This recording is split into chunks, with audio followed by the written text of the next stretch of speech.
اور یہ ایسا مرض ہے کہ کائنات میں سب سے پہلے گناہ اسی کی وجہ سے ہوا، حسد کی وجہ سے، جیلسی کی وجہ سے۔ حضرت آدم علیہ السلام سے شیطان کو حسد ہوا تھا۔ سب سے پہلا جو گناہ ہوا ہے وہ حسد کی وجہ سے ہوا۔ شیطان کو حضرت آدم علیہ السلام سے حسد ہوا، قابیل کو حابیل سے حسد ہوا۔ اس کا مطلب یہ ہوا کہ حسد اتنا خطرناک مرض ہے کہ بھائی بھائی سے حسد کر سکتا ہے، بھائی بھائی سے حسد کر سکتا ہے، بہنیں حسد میں مبتلا ہو سکتی ہیں، دوست حسد میں مبتلا ہو سکتے ہیں۔ نبی پاک صلی اللہ علیہ وآلہ وسلم فرماتے ہیں حسد ایمان کو ایسے خراب کرتا ہے جیسے سرکہ جو ہے وہ شہد کو خراب کر دیتا ہے۔ ایمان خراب ہو جاتا ہے اس سے، حسد سے۔ حسد ایمان مونڈ دینے والی بیماری ہے، یہ بھی حدیث پاک۔ ایک اور حدیث پاک، حسد نیکیوں کو اس طرح کھا جاتا ہے جس طرح آگ لکڑی کو کھا جاتا ہے۔ اب نیکیاں کرے ختم، نیکیاں کرے ختم، اللہ اکبر، لکڑیوں کو جلایا جائے تو کچھ دیر میں خاک ہو جاتی ہے۔ اسی طرح، بالکل اسی طرح حسد نیکیوں کو برباد کر دیتا ہے۔ ہم روز نمازیں پڑھیں، روز قرآن پڑھیں، روز تلاوت کریں، خیرات کریں، محافل میں آئیں، اب حضور کے ذکر کی محفل میں آ گئے، میلاد منانے کے لیے آ گئے، حسد میں بھی مبتلا ہے، جیلسی میں بھی مبتلا ہے۔ حضور کا میلاد کرنے کے لیے مسجد میں آ گئے، ثواب کے لیے بیٹھ گئے، درود شریف پڑھ رہے ہیں، اذکار کر رہے ہیں، بٹ ہے بھی حسد میں مبتلا، تو نیکیاں تو خراب ہو رہی ہیں۔ خدا را اپنے دل کو حسد سے پاک کیجیے۔ آج کا یہ پیغام لیتے جائیے، اپنے دل کو حسد سے پاک کیجیے۔ حسد کہتے کس کو ہیں؟ ہو سکتا ہے کوئی کہہ رہا ہو، کسی کے جو ہے وہ کسی نے اعتراض کیا ہو، بھائی میں تو کسی سے حسد نہیں کرتا، چلیں آج ہم ٹیسٹ بھی کر لیتے، ٹیسٹ کر لیں۔ ہاں، حسد کی پہلے تعریف سنیں۔ حسد کسے کہتے ہیں؟ کسی کی نعمت، شہرت، عزت، دولت، خوبصورتی کو دیکھ کر خواہش کرنا کہ اس سے چھن جائے، یہ حسد ہے۔ کسی کی دولت، عزت، شہرت، خوبصورتی یا نعمت دیکھ کر یہ خواہش کرنا کہ یہ اس سے چھن جائے، اسے حسد کہتے ہیں۔ حسد حرام ہے، رشک کرنا جائز ہے۔ رشک کسے کہتے ہیں؟ جو کہ ہم کرتے نہیں۔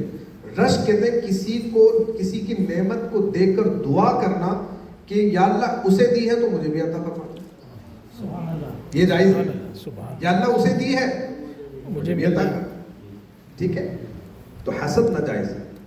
اب ذرا سوچیے، حسد کس پر اعتراض کرتا ہے؟ آپ کو پتہ ہے حسد کرنے والا کس پر اعتراض کرتا ہے؟ حسد کرنے والا کس پر آبجیکشن لگاتا ہے؟ ذرا تصور کیجئے، حسد جو کرتا ہے، عزت، دولت، شہرت، حسن، جمال دینے والا کون ہے؟ ذرا زور سے بولیں۔ اللہ۔ کس نے دی ہے دولت؟ اللہ نے۔ عزت کس نے دی؟ اللہ نے۔ شہرت کس نے دی؟ اللہ نے۔ نعمت کس نے دی؟ اللہ نے۔ حسن کس نے دی؟ اللہ نے۔ اللہ اکبر، اللہ نے دیا۔ یہ سب چیزیں اللہ نے دی ہیں، تو میں اعتراض کرنے والا کون ہوں؟ میں جلنے والا کون ہوں؟ حسد کا ظاہری مطلب تو یہی ہے کہ اے اللہ تو نے اسے کیوں دیا ہے، مجھے کیوں نہیں دیا؟ اسے کیوں دیا ہے، مجھے کیوں دیا؟ اللہ کی نعمت پر، اللہ کی عطا پر اعتراض کر رہا ہے بندہ، حاسد کا سکون برباد ہو جاتا ہے، اسے نیند نہیں آتی، وہ سوتا ہے لیکن اس کا دل جاگ رہا ہوتا ہے، اس کا دماغ نہیں سوتا، وہ سوتا ہے لیکن دماغ نہیں کام کر رہا ہوتا۔ لہذا اپنے آپ کو خود چیک کر لیجئے، کہیں حسد کی بیماری میں تو مبتلا نہیں۔ حسد کو انگریزی میں جیلسی بھی کہتے ہیں۔ یہ آپ کو جلائے گا، جس سے حسد ہوگا اگر وہ ترقی کرے گا تو آپ کو تکلیف ہوگی، اس کو دولت ملے گی آپ کو تکلیف ہوگی، اس کو شہرت ملے گی آپ کو تکلیف ہوگی، اس کو کوئی نعمت ملے گی آپ کو تکلیف ہوگی۔ نعمتیں اس کو مل رہی ہے، جلا آپ کو رہی ہے، عزت اس کو مل رہی ہے، جلا آپ کو رہی ہے، شہرت اس کو مل رہی ہے، جلا آپ کو رہی ہے، وہ آگے بڑھے گا تو پریشان آپ ہوں گے۔ یہ ہے حسد، وہ آگے بڑھ رہا ہے، آپ کو پریشانی ہو رہی ہے، چین سکون سب برباد ہو جائے گا۔ اگر آپ فریش زندگی گزارنا چاہتے ہیں، اگر آپ اپنی زندگی کو تازگی والی زندگی بنانا چاہتے ہیں، تو لوگوں کا حسد اپنے دل سے نکال دیجیے۔ ہاں، مسلمانوں کا بھلا سوچنا شروع کر دیجیے، اچھا سوچنا شروع کر دیجیے۔ بزرگ کہتے ہیں سب کا بھلا، سب کی خیر، سب کے بھلے میں اپنی خیر۔ ہاں، یہ کریں، لوگوں کا بھلا کیجیے، کسی کی ترقی سے مسئلہ نہیں ہونا چاہیے، اللہ پاک اسے مزید دے اور مجھے بھی عطا کرے۔ رب کے خزانے میں کمی کوئی ہے؟ بتائیے، کوئی کمی نہیں؟ رب کے خزانے میں کوئی کمی ہے؟ ہاں، بہت بری چیز ہے، مگر لوگ سمجھتے ہیں کہ ہم کسی سے حسد نہیں کرتے، ہم کسی سے حسد نہیں کرتے. یاد رکھیے حسد جاننے والے سے کیا جاتا ہے, انجان سے حسد نہیں کیا جاتا. حسد جو ہوتا ہے وہ کس سے ہوتا ہے؟ جاننے والے سے ہوتا ہے. توجہ ہے؟ حسد کس سے ہوتا ہے؟ جاننے والے سے ہوتا ہے. جیسے ایک شخص پاکستان میں ہے, دوسرا امریکہ میں ہے, اور ان دونوں کا آپس میں کوئی تعلق نہیں, تو حسد ہوگا؟ نہیں ہوگا نا. لیکن ایک شخص پرتگال میں ہے, جاننے والا ہے, اس سے تو حسد ہو سکتا ہے, اس سے حسد ہو سکتا ہے. اللہ اکبر. یہ ایسی آفت ہے کہ اماموں میں بھی ہے, نعت خوانوں میں بھی ہے, یہ عالموں میں بھی ہے, علماء میں بھی ہے, یہ دینداروں میں بھی ہے. میں سے عرض کر رہا ہوں, کوئی سے بچا نہیں ہے. آئیے سب سے پہلا ٹیسٹ جو آج ہم کرتے ہیں, ٹیسٹ بھی کرتے ہیں, انشاءاللہ اس کا علاج بھی لیں گے. ٹھیک ہے؟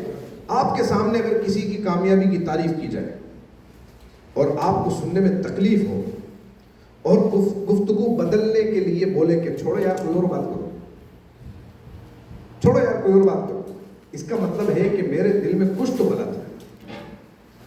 یہ پہلا ٹیسٹ. ٹھیک ہے؟ نمبر 2, دوسرا ٹیسٹ. تھوڑی دیر کے لیے رک جائیے مدینہ, تھوڑی دیر کے لیے سلمان بھی. دوسرا ٹیسٹ یہ ہے کہ اگر آپ کی زندگی میں کوئی ایسا ہے, کیا آپ کی زندگی میں کوئی ایسا ہے کہ جس کی ترقی آپ کو بری لگتی ہے, اس کا آگے جانا آپ کو برا لگتا ہے, اس کا ترقی کرنا آپ کو برا لگتا ہے. پہلے ایک دکان تھی, اب 2 دکانیں ہو گئی, برا لگتا ہے. 1 سے 2 فیکٹری کر دی, اس کا آگے جانا آپ کو برا لگتا ہے. پاکستان سے باہر بزنس شروع کر دیا, برا لگتا ہے.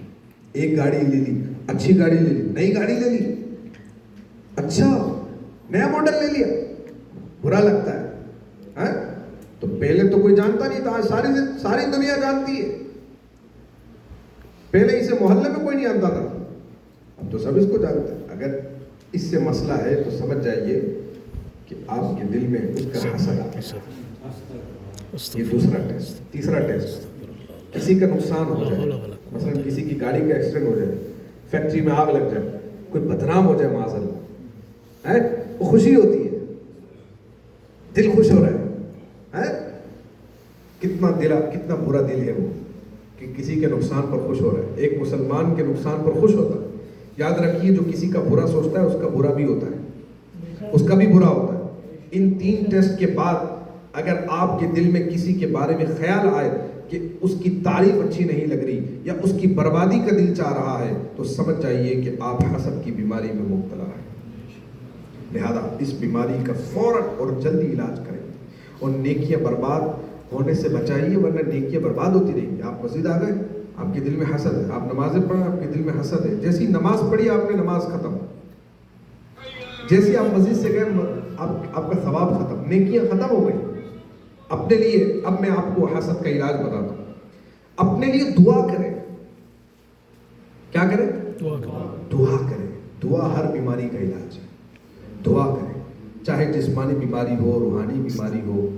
ٹھیک ہے؟ اللہ پاک سے دعا کیجیے, اللہ میرا دل صاف کر دے, اے اللہ مجھے حسد سے پاک کر دے, تکبر سے پاک کر دے, ریاکاری سے کینہ نکال دے, میرے دل کو گناہوں سے پاک کر دے. اپنے لیے سب سے پہلے ہاتھ اٹھا کے دعا کرو, محبوب علیہ السلام کے نورانی دل کا واسطہ دو. یا اللہ حضور کے نورانی دل کا واسطہ میرے دل کو بھی اجالا کر دے, میرے دل میں بھی نور آ جائے.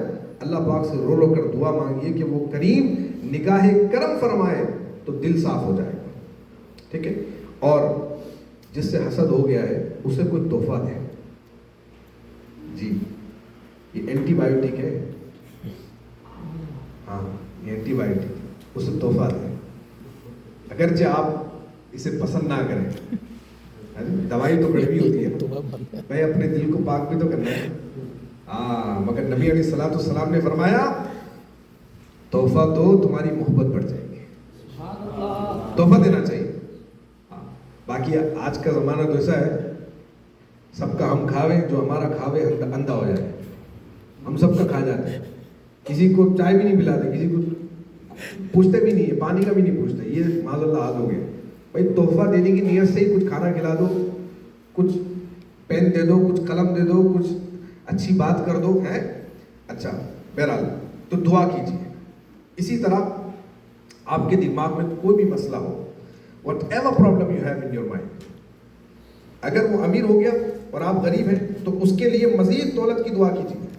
یہ بھی اینٹی بایوٹک ہے. ہاں جس سے حسد ہو گیا اب اس سے دعا کیجیے, یا اللہ اس کی دولت میں اور برکت دے. یہ آپ کو میں علاج بتا رہا ہوں. اس کی شہرت میں برکت دے, اس کی خوبصورتی میں اضافہ کر, اسے مزید ترقی دے دے, یا اللہ اس کو اور آگے بڑھا دے. ہاں جب کبھی آپ کو کسی کی ترقی کی خبر ملے تو پھر یہی بولیں گے کہ میں بھی اس کے لیے دعا کرتا ہوں, اللہ تعالیٰ مزید عطا فرمائے. اب دعا کر, اللہ اسے بھی دے مجھے بھی دے. رب کے خزانے بھرے ہوئے, اس کے خزانے میں کوئی کمی نہیں ہے. تو دعا کیجئے, اپنے لیے بھی دعا کریں, اس کو تحفہ دیں, اور نمبر 3 اس کے لیے دعا کریں مزید ترقی کی. یہ تینوں اینٹی بایوٹک پسند نہیں آئیں گی. میں دعا کروں دل نہیں کرے گا, نفس بولے گا یار تو جلتا تھا اسے. ہاں اور ہمارا مسئلہ یہ, ساتھ کھاتے ہیں, ساتھ پیتے ہیں, ساتھ رہتے ہیں, ساتھ بیٹھتے ہیں, روز بیٹھیں گے, نئی گاڑیاں, یا گھر کی خوشی میں مٹھائی بھی دیتے ہیں, بالکل دعوت بھی کھا لیں گے مگر برائیاں بھی کریں گے. ساتھ بیٹھتے ہیں, ساتھ سوتے ہیں, ساتھ کھاتے ہیں, ساتھ پیتے, ساتھ رہتے ہیں, ساتھ اٹھنا بیٹھنا ہے, لیکن ذرا موقع ملتا ہے تو برائی کرتے ہیں. سود کے پیسے سے گاڑی نہیں ہے, پتہ ہے, حرام کماتا ہے. حلال والا اتنے جلدی کو پیسے والا ہوتا ہے. ساتھ کھاتے ہیں, اس کے گھر پہ دعوت کھائیے, اس کو مٹھائی دیے, اس کی خوشی میں شامل ہوئے, اس کی یار آپ برائی کر رہے ہیں, آپ کو شرم نہیں آ رہی؟ 2 نمبر طریقے سے گھر بنایا ہے, بڑی بڑی کوٹیاں بنائی ہوئی ہے, یہ 2 نمبر طریقے سے بنایا ہے. وہ بھائی آپ کو کیا مسئلہ ہے؟ یہی تو حسد ہے. پھر حسد اور کس کو کہتے ہیں؟ ان چیزوں سے ذہن کو پاک کر لیجئے, انشاءاللہ زندگی پرسکون ہو جائے گی. حسد بہت بری ہے, حسد بہت بری بلا ہے. مسلمانوں کو ایک دوسرے کا خیر خواہ ہونا چاہیے تھا, مگر حسد کی وجہ سے ایک دوسرے کے دشمن بن گئے. بیان کو اختتام پہ لاتے ہوئے, اور ہم ایسے دشمن بن گئے کہ بس دل کرتا ہے کہ برباد ہو جائے, بندہ ختم ہو جائے. بالکل دل نہیں کر رہا ہوتا. ہمارے نبی کا اسلام ایسا نہیں ہے. حسد سے پاک, تکبر سے پاک, ریاکاری سے پاک. اسلام تو مسلمانوں کی خیر خواہی چاہتا ہے, بھلائی چاہتا ہے. اللہ پاک اس کو اور ترقی دے بھائی. آپ یقین کریں, کوئی حاسد اگر کسی کی برائی کرنے کے لیے آپ کے پاس آئے نا, آپ ایک جملہ بولو, یا اللہ یار دعا کرو اللہ اس کو اور ترقی دے. آپ دیکھو اس کا منہ کیسا ہو جائے گا. ہم تو بیٹھ کے اس کے ساتھ ہاں میں ہاں ملاتے ہیں. ہاں یار یہ بھی ہے, یہ بھی ہے. بھائی دعا کر دو یار. آپ آج سے نیت کریں گے انشاءاللہ ہم کسی کی ترقی ہوگی تو ہم اس کے لیے دعا کریں گے انشاءاللہ. نیت کرتے ہیں انشاءاللہ. ہاں آپ نے بس یہی کہنا, یار ہم نے حضور کے ذکر کی محفل ہوئی تھی مسجد میں, الحمدللہ ہم نے سیکھا تھا حسد نہیں کرنا یار کسی سے. اللہ اس کو اور دے, اللہ نے اس کو دیا, اللہ اور دے, میں کیوں اپنی نیکیاں برباد کروں. ہے جی. اور ہمارا جو انداز ہے زندگی کا حضور علیہ السلام کی سنتوں کے مطابق ہونا چاہیے. بالکل ایسی اچھی اور پیاری پیاری باتیں دعوت اسلامی کے ماحول میں سکھائی جاتی ہیں. دعوت اسلامی کا ماحول ہے جو ہم کو اس طرح کی باتیں سکھاتا ہے. ہو سکے تو یہاں پر جو اجتماع ہوتا ہے اول تاخیر شرکت کریں, اپنی فیملیز کے ساتھ مدنی چینل دیکھیں, تو انشاءاللہ سب تبدیل ہو جائے گا, سب اچھے ہو جائیں گے انشاءاللہ. اور جو باتیں ہیں ہم نے سیکھی ہیں اس کو دوسروں کو بھی سکھائیں, دوسروں تک پہنچائیں. اللہ پاک ہمیں عمل کی توفیق عطا فرمائے. دور و نزدیک سے آنے والے جتنے بھی احباب ہیں, جتنے بھی اسلام ہیں, اللہ پاک سب کا آنا قبول